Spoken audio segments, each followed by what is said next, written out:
नमस्ते नमस्कार दोस्तों, कैसे हैं आप। स्वागत है आपके अपने चैनल राजीव कॉम्पिटिटिव क्लासेस में। दोस्तों, इस समय की सबसे बड़ी अपडेट है। शिक्षा विभाग के अपर मुख्य सचिव डॉक्टर एस सिद्धार्थ सर से 10 सवाल पूछे गए हैं।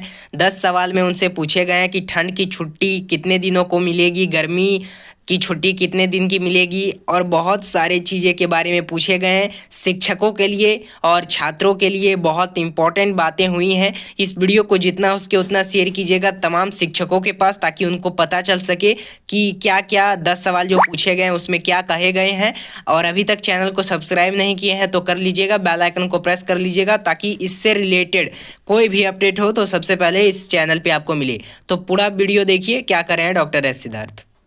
शिक्षा विभाग द्वारा अर्धवार्षिक अथवा वार्षिक तौर पर एक मेगा इवेंट का आयोजन किया जाए। इस इवेंट में विभिन्न प्रकार की प्रतियोगिता का आयोजन हो, यथा क्विज, निबंध, भाषण, वाद विवाद, क्रॉसवर्ड आदि।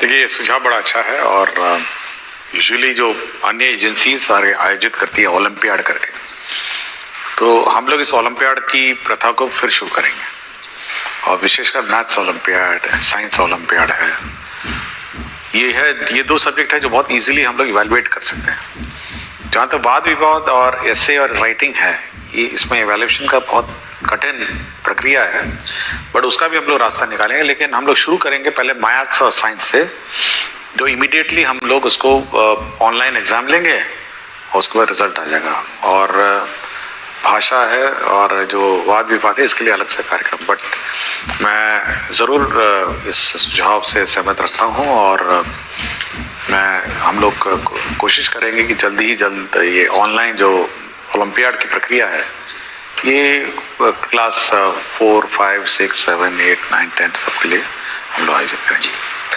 Thank you so much sir. एक बच्ची प्रिया कुमारी जो 7वीं में पढ़ती है, उत्क्रमित मध्य विद्यालय धर्मपुर नालंदा से है।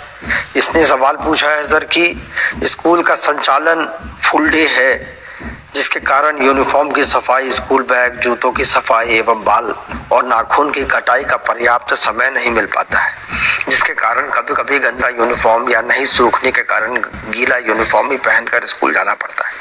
क्या शनिवार को स्कूल का संचालन पूर्व की बात ही हाफ डे नहीं हो सकता है?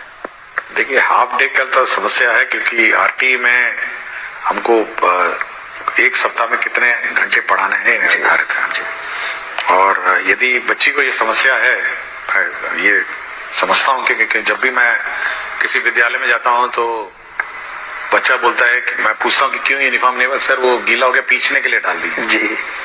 तो ये समय समय पे कौन पीछने के लिए डाला है और कौन जानबूझ के यूनिफॉर्म में नहीं आया है, इसका हमेशा डाउट रहता है। तो अगर धोने का ही समस्या है, पीछने का ही समस्या है, तो हम शनिवार को कम से कम एक दिन नॉन यूनिफॉर्म डे रख सकते हैं। हेड मास्टर ये अपने स्तर पर ये डिसाइड कर सकते हैं कि शनिवार को नॉन यूनिफॉर्म डे रखें, जब बच्चे की माता या सब लोग अपना कपड़े धुलाएंगे और 2 दिन में तो सूख जाएगा, प्रेस भी हो जाएगा, और मंडे को फिर 5 दिन यूनिफॉर्म रखेंगे। 1 दिन की छूट हम लोग हेडमास्टर को छोड़ देते हैं। अच्छा जी, ठीक है ना, ताकि हेडमास्टर में डिसाइड करेंगे कि हर चीज का हम लोग यहाँ पे अब गाइडलाइंस निर्धारण नहीं सकते हैं, तो ये इंडिपेंडेंस उसको दे देंगे। तो लिख देंगे कि भाई, लेकिन ये जरूर है कि अगर 1 दिन की छूट दी है तो 5 दिन फिर यूनिफॉर्म होना चाहिए जी। तो ऐसा ना हो कि फिर ट्यूसडे कह देगा पीछने के लिए भेज दिए हैं और वेडनेसडे भी कर देगा। तो ये थोड़ा, या तो आप डिसिप्लिन 6 दिन रखिए, या फिर आप 1 दिन नॉन यूनिफॉर्म देते हैं। बाकी प्राइवेट स्कूल में भी ऐसे ही है जी, 1 दिन वो टी शर्ट पहन के आते हैं और अन्य ड्रेस पहन के आते हैं, तो हम लोग भी कर सकते हैं जी। एक सुरभि सिंह है, इनका सवाल है, क्या केंद्रीय विद्यालय और निजी विद्यालयों की तरह बिहार के सरकारी विद्यालयों में भी दिसंबर जनवरी महीने में बच्चों और शिक्षकों को ठंड की छुट्टी दी जाएगी?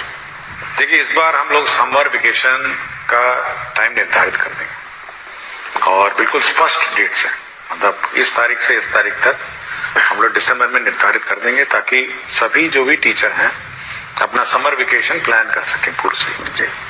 उस दिन उस पीरियड में कोई क्लासेस नहीं चलेंगी जैसे पूर्व में चलती थी, और पूरी छुट्टी रहेगी उस समर वेकेशन में। टीचर अपना जाएं, घूमें, यहाँ जाना जाए। बहुत सारे टीचर्स अन्य राज्यों से भी आए हुए, तो अपने तक जाएंगे जी।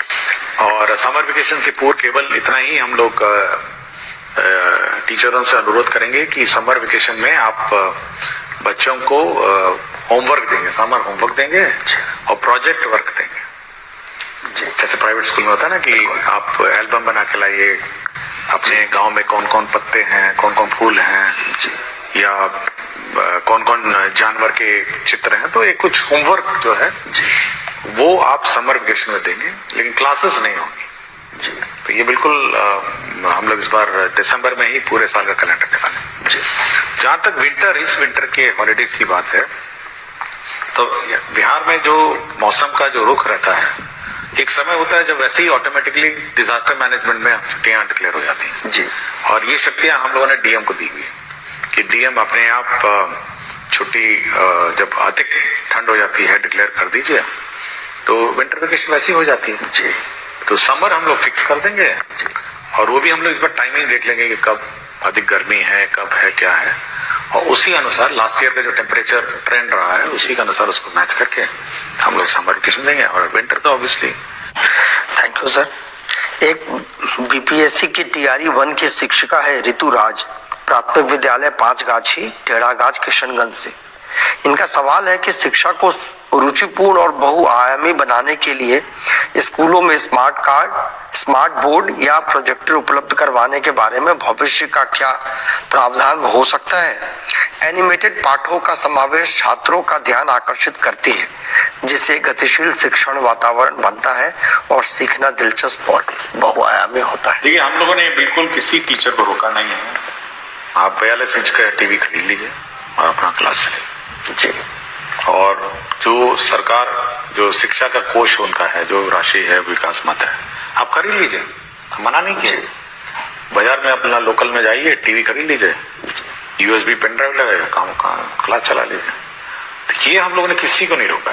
तो जिसको जहां जगह मिले, टीवी लगाना हो, प्रोजेक्टर खरीदना, अपना खरीद ले। तो 50,000 से नीचे आता है टीवी जी। बिल्कुल बड़ा टीवी आता है, गाँव में मिलता ही है, सब घरों में टीवी है। तो ये हेडमास्टर पर निर्भर है और स्कूल का मैनेजमेंट पर निर्भर है कि वो कैसे संचालन करें। हम लोगों ने किसी प्रकार का कोई रोक नहीं लगाया है। और जहां तक राज्य स्तर की बात है, हाँ, हम लोग कोशिश कर रहे हैं कि सब जगह स्मार्ट क्लासेस लगे हैं, स्मार्ट बोर्ड लगे, बट मल्टीमीडिया टीचिंग जो टीवी के माध्यम से होती है वो तो खुद ही कर सकते हैं जी। एक प्रेम प्रकाश मिश्रा जी हैं, अध्यापक टीआरई 1 के हैं, उर्दू प्राथमिक विद्यालय मदनपुर औरंगाबाद में है। इनका सर सवाल है कि उर्दू विद्यालय में सामान्य शिक्षक के पदस्थापन के कारण बच्चों को पढ़ाने में बहुत परेशानियां आती हैं, क्योंकि सारी पुस्तकें उर्दू में हैं, हिंदी और अंग्रेजी छोड़ के, और उर्दू न आने के कारण गूगल ट्रांसलेट का उपयोग करना पड़ता है, जिसमें कई बार बहुत परेशानियों का सामना करना पड़ता है। क्या विभाग इस पर कुछ विचार करना चाहेगी कि उर्दू विद्यालय में पदस्थापित सामान्य शिक्षक का ट्रांसफर या प्रतिनियुक्त किसी अन्य हिंदी विद्यालय में हो सके। देखिए, उर्दू विद्यालय में जैसे कि खुद ही कह रहे हैं कि सब सब्जेक्ट्स उर्दू नहीं है, कुछ हिंदी और इंग्लिश है और कंप्यूटर भी है जी। तो जो सब्जेक्ट्स इनके उर्दू से संबंधित नहीं है वो तो पढ़ा ही सकते हैं जी। लेकिन एक बार रिव्यू कर लेंगे कि कितने उर्दू टीचर हैं, कितने ये हैं, हिंदी टीचर उर्दू स्कूल्स में हैं, बट जो नॉन उर्दू नोइंग टीचर हैं, कम से कम जो गैर उर्दू सब्जेक्ट्स हैं जी, कंप्यूटर है, उस मतलब कुछ साइंस है, ये सब पढ़ा ही सकते हैं जी। बट ये हम लोग मिसमैच जो हो गया है, ये एक बार चेक कर लेंगे जी। Thank you sir.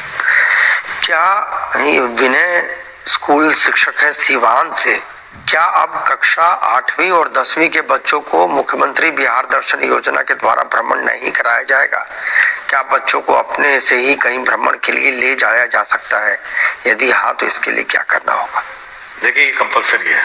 हर साल हम लोगों ने जो योजना मुख्यमंत्री परिभ्रमण योजना है, ये सभी के लिए लागू है और सभी को ही करना है जी। तो जो स्कूल छूट गए हैं, जिन का नहीं हुआ है, उनका हम लोग करा देंगे जी जी। और परिभ्रमण में हम लोगों ने बहुत ही क्लियर कहा है कि आपका पटना म्यूजियम है, बिहार म्यूजियम है जी, और जितने भी हमारे बिहार के दर्शनीय स्थल हैं वहाँ बच्चों को ले जाएंगे और बच्चों का भ्रमण कराएंगे। तो जो स्कूल छूट गए हैं वो हम लोग कंप्लीट करवा देंगे। Thank you sir. ये एक शिल्पी सिन्हा है, उत्क्रमित मध्य विद्यालय रेवा मसौरी पटना से।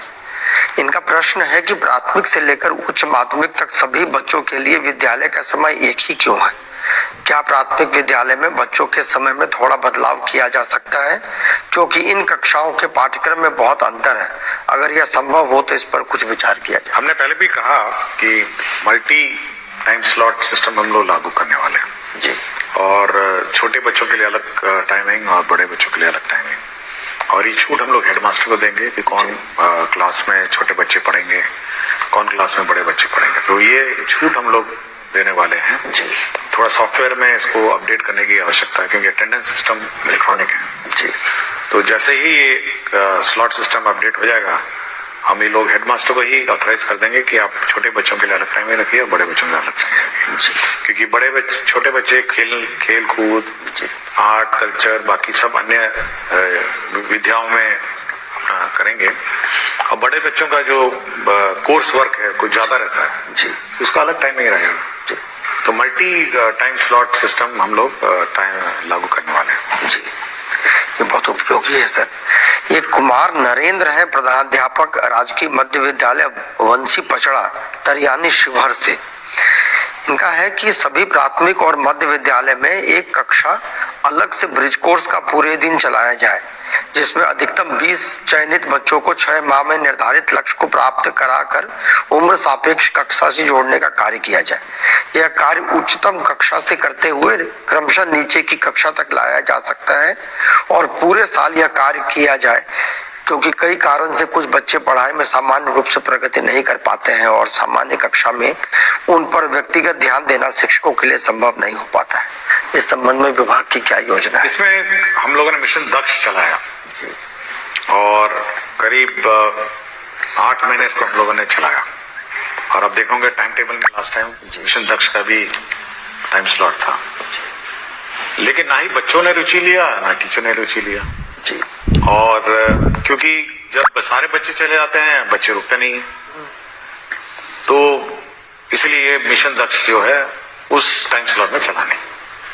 और इस बार जो टाइम टेबल जो हम लोगों ने इशू किया है उसमें मिशन दक्ष का टाइम टेबल नहीं है। उसमें आप देखेंगे कि 3:15 के बाद रेगुलर क्लास ही है, बट मिशन दक्ष के लिए अलग क्लास है। हम लोगों ने ये कहा कि जो कमजोर बच्चे हैं वो हर क्लास के प्रथम 2 रो में बैठेंगे जी, first row and second row. बाकी जो सामान्य स्टैंडर्ड के बच्चे हैं वो पीछे बैठेंगे, ताकि जो टीचर है वो उस पर नजर रखेगी कि सामने वाले 2 रो में बच्चे पढ़ रहे हैं नहीं पढ़ रहे। क्योंकि मैं जब भी इंस्पेक्शन में जाता हूँ जी, तो देखता हूँ सबसे कमजोर बच्चा सबसे पीछे बैठा रहता है, बिल्कुल, और सबसे चालाक बच्चा सबसे आगे बैठा रहता है, और पीछे जो बैठा रहता है वो दूसरी दुनिया में खोया रहता है। उसकी ना किताब रहती है, ना बैग रहता है, ना यूनिफॉर्म रहता है।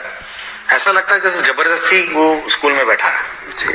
तो हम लोग कहा इस प्रकार के बच्चों का प्रथम बेंच पे और सेकंड बेंच पे बैठिए। और प्रथम बेंच और सेकंड बेंच पे आजकल देखेंगे ना बहुत स्मार्ट और इंटेलिजेंट स्टूडेंट बैठते हैं, बिल्कुल, और बिल्कुल ध्यान देते हैं, बिल्कुल कॉपी वॉपी सब ठीक रहता है, यूनिफॉर्म। ये पीछे बैठे जी, और ये कमजोर बच्चे आगे बैठे, ताकि कमजोर बच्चे अच्छे बच्चों से सीखे पहले तो, और टीचर की नजर रहेगी। पहले तो ये है। दूसरा हम लोग ये व्यवस्था भी करने जा रहे हैं, जो हमारे स्कूल्स हैं ये 4 साढ़े 4 बजे खाली हो जाते हैं, 5 बजे तक तो स्कूल लॉक हो जाता है। और ये बहुत इंपॉर्टेंट एसेट है, मतलब ये शिक्षक जगत में बहुत इंपॉर्टेंट एसेट है एजुकेशन सिस्टम में। तो हम लोग चाहेंगे जो ग्रामीण क्षेत्र में जो लड़के हैं, जो पढ़े लिखे लड़के हैं, वो कुछ एक्स्ट्रा क्लासेस अगर ऑफ टाइम में ले सकें, और तो हम लोग इन बिल्डिंग्स को और इन क्लासरूम्स को उपलब्ध कराएंगे। और ये जो कमजोर बच्चे हैं, देखे होंगे गाँव में कमजोर बच्चे हैं, वो उसको पढ़ाने का कोशिश करेंगे। 5 बजे रात को, 6 बजे रात को, 7 बजे रात को हम लोग बिजली इन्वर्टर की व्यवस्था करेंगे। लेकिन ऑफ स्कूल आवर्स में अगर ये इस टाइप के जो स्थानीय लड़के हैं, प्राइवेट ट्यूशन बहुत लोग चलाते हैं, बिल्कुल, तो कुछ ऐसी कोई व्यवस्था कोशिश कर रहे हैं हम लोग कि ये जो कमजोर बच्चे हैं उनको अलग से 5, 6, 7 बजे रात को उनको पढ़ाया जाए। जब खेलने वेलने का समय खत्म हो जाए तो कुछ बैठ के 1 घंटा 2 घंटा पढ़ाया जाए। तो हमारी इच्छा है कि बड़ी जल्दी से इसको ब्रिज कोर्स कंप्लीट करना पड़ेगा। बहुत सारे हम लोग अभी इवैल्यूएशन हम लोगों ने किया है, तो बहुत सारे बच्चे हैं जो इस प्रकार पीछे पिछड़ गए हैं अपने अपने क्लास में। तो पिकअप करके उसको कैचअप करना भी हमारे लिए अब चैलेंज है, और वही हम कोशिश कर रहे हैं कि 5 से 7 बजे रात को अंधेरे में अपना क्लास चलेगा। कुछ कुछ बच्चे लोकल गांव में बहुत पढ़े लिखे हैं, आजकल बहुत लोग हैं पढ़ने करता है, कुछ फीस दे के पढ़ेंगे ट्यूशन, कुछ फ्री में पढ़ेंगे, तो कुछ इसी प्रकार की कोई व्यवस्था हम लोग करेंगे। बहुत हेल्पफुल है सर ये।